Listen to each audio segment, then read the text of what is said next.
Okay, so I'm really happy to welcome to the show today David Nam. He's a strategic consultant at Herdfm. So hi David, it's great to have you on the show, and how's it going today? It's going great. Thanks for having me on your show, man. So let's start by talking about the beginnings of Herdfm. How did the company start out, and what was the initial idea for it? Cool. The company was started by three entrepreneurs based out of Toronto. They were sort of set to solve the problem of discovering music on your phone. And the way they did it was by using location, because it was the one thing that was proprietary to the phone. So I'll give you a little rundown on how it works. So Sure. the idea was you were able to hang your music in locations that mattered to you, Yeah. and then being able to also discover music by other people dropping songs in the areas that deemed sort of reflective of you.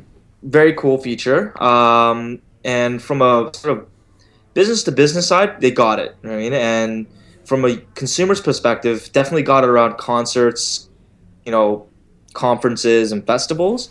But they were set out to sort of solve the problem of discovery, and obviously the location part of it being sort of the core of how it sparked discovery wasn't sort of indicative to a person's daily life. Yeah. So, they had a very compelling feature, and they actually got accepted into the South by Southwest Accelerator program last year. Yeah. And they were up with the guys like Root Music and things like that, and that's where I met them. And I saw that they had not only just a great, concept, but they had a great team. And, there is a tangible market out there in terms of location and music. You're seeing a lot of services out there like sound tracking and Wawa FM, Rexly, things like that, right? But realized by just reordering the app and not having location being the core of, it sparks discovery, Yeah. we're actually able to sort of hit a wider market, a broader market, not just that niche, market of like location and music. Yeah. So that's when we came on board and sort of looked at the big picture of how people were discovering music. And that was threefold. That was through sharing music with their friends, through recommendations, and through listening. And we took a look at it, and that on mobile, and we said we want to focus on sharing with friends Yeah. and recommendations. And we didn't focus on music because, people don't want another Spotify. People want Spotify, Yeah.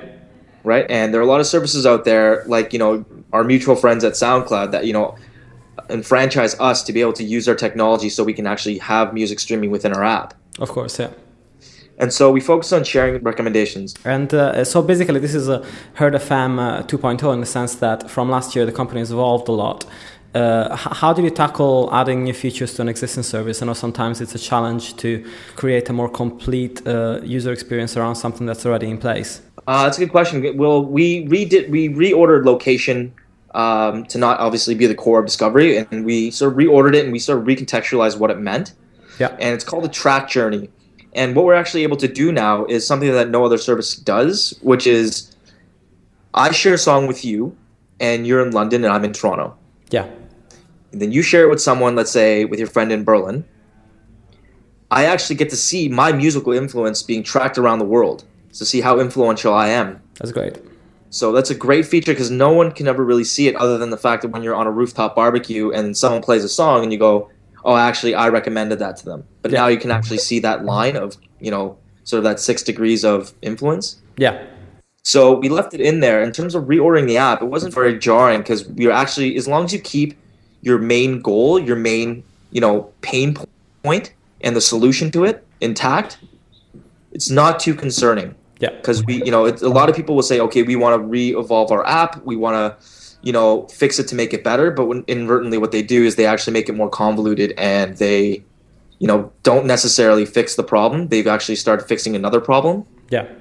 So we were just really focused on what we were trying to solve, and that was sharing discovery on your mobile phone. Of course. And you were talking earlier about the way that in which you can get music onto the application. And at the moment, you have partnership API integrations with services like SoundCloud and YouTube, and you've also partnered with the Songcake recently. So how are the partnerships going so far? And would you envisage being able to bring in into the service the APIs of paid music streaming services as well to enrich the experience of the users that actually are paying for these services already? Like, for example, Rdio is offering this opportunity in the United States at the moment.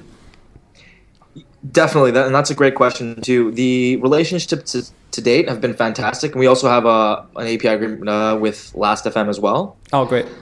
Yeah, so we're mutually inclusive. Like we're totally open to ingesting other services because do understand that. And obviously, you're talking about RDO, so we'll tackle the streaming part because I think that's a really important one. So Yeah. right now, app to date, you can we analyze your music based on what you're listening to on your iTunes. Yeah.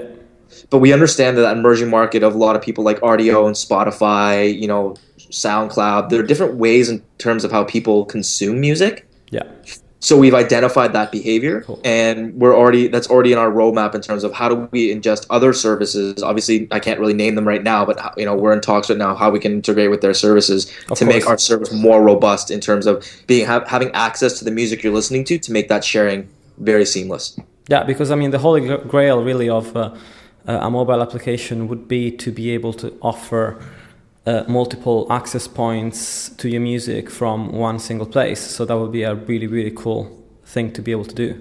And that was another pain point as well, is that, we're starting with mobile. So we're starting mobile up. And a lot of these services, and they're great services in terms of music sharing and discovery, but inherently they're invented for a web-based experience before mobile. Yeah.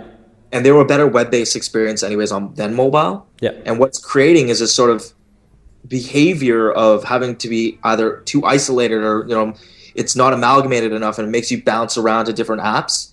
Yeah. I mean, and for my example, just sharing music alone on my phone right now, it takes me 9 steps and multiple different services on my phone to make that happen. Yeah.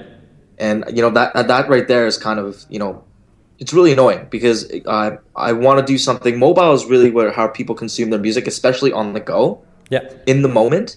And we sort of tailored our application to do just that. Yeah. So it's very convenient, instantaneous, share, pick some friends, and then instantaneously we've actually solved that problem of that painstaking, how do you discover new music? Yeah. And you and I both know discovering music we like can take anywhere from 1 second from a friend sharing something to hours on end looking on other sites. Yeah. Right. And we've sort of alleviated that to be sort of a cyclical system where when you share something based on what you share and based on what what you like, we then we reward you with a recommendation right after. So we've solved the problem, from 1 to 2 hours to in a matter of seconds. Would you be able to summarize what the experience of the user in terms of once I install the app and I start it up, what is the first thing I need to do, and how do I get to experience the Herdfm system at its best? So as soon as you launch the app, we actually have a recommendation waiting for you. So we already have a song that you've never heard before that is waiting for you, and all you need to do is we analyze what you're listening to on iTunes. Yeah. And then we socially connect you with your friends by being able to do obviously Facebook and Twitter Connect. Yeah. And then from there as well, there's always a considerable difference also when we do with the social part of it, like Facebook and Twitter Connect. There's a considerable difference between what I listen to and what I share. Sure. What I listen to is who I am musically. What I share is how I want to be perceived musically. Yeah. Right. And obviously there are some bleed overs in terms of what I listen to and things like that. But for example, guilty pleasures. Yeah. Right. So we do. And right then, when we analyze your music, we analyze your sharing, what the last thing you've shared on Facebook. And then once you get into the system, there's a recommendation there waiting for you right away for you to discover, and which sparks that want to share. Yeah. Because you're always going to want to share something great. You're never going to want to share something bad. And that's what we are. We filter out the songs that you go through on a daily basis that you have to say, click, don't like it, to, oh, this one's pretty good. Yeah. Yeah, of course. And the app is available for iPhones at the moment. Of course, I'm sure you'll be looking at how you can port it into Android, given the huge uptake that the system is having. Is that something you're looking at? I mean, I assume you are, but it's just in terms of roadmap. Obviously, we are on the iOS. The old application was on the iOS, and we're on there now. We are looking at other devices for sure. Because we want to for us to say that we want to be the mobile solution for sharing and discovering music, it's not just the iPhone. And we've totally addressed that. And essentially, based on our users, we want to build the app on the right devices. Sure. So, and for sure, Android is one of them. We're getting a lot of requests from our users. And, if anyone's has sent us those requests and is listening to this right now, thank you. And we'll be getting a lot of people telling us, giving us a lot of feedback. And so for sure, cross devices is definitely in our roadmap. And of course, given the fact that the service is based on a variety of API integrations and a huge explosion of different things and hacks that people are able to do via these at the moment, there's a lot of room for expansion and for integrating different services and different features that right now you may not be thinking about, but maybe in 6 months' time you'll be able to really create something all encompassing. Oh, for sure. And obviously new things are popping up on a daily basis. And on our side, we have our own proprietary algorithm that obviously I can't give you the nitty-gritty about, but keeping that in mind, that it needs to be malleable. It needs to be able to ingest new services and new technologies. And we've identified that. So we're not just crutched to having our system work with only a subset of different services. We're open to all services. So let's say there's a new service that pops up that claims to be the next ultimate streaming service. We can, as soon as they give access with their API, we're able to sort of automatically ingest that as well. And in terms of user acquisition strategy, are you thinking about working on word of mouth for now, or are you planning on doing any more forward marketing and press? Well, every bit of press does help, and we've gotten a good amount of uptake. Obviously you've seen online through Billboard and through Music Ally. Yeah. And right now, our main focus is providing the best user experience. Sure. And in order to get that, we need users. So definitely a good question. We're looking for as many users as possible, but we like the organic growth as much, more so than the editorial side. Because word of mouth is more powerful, because there's no way a person's going to have that same integrity as a friend being like, you need to download this app. Finally, I just wanted to ask you about the roadmap for the service. We talked a little bit about new companies that could come in as partnerships to diversify the offering in terms of both music and services you provide. And we also talked about the evolution of the ecosystem of the app that could bleed into different types of operating systems for mobile.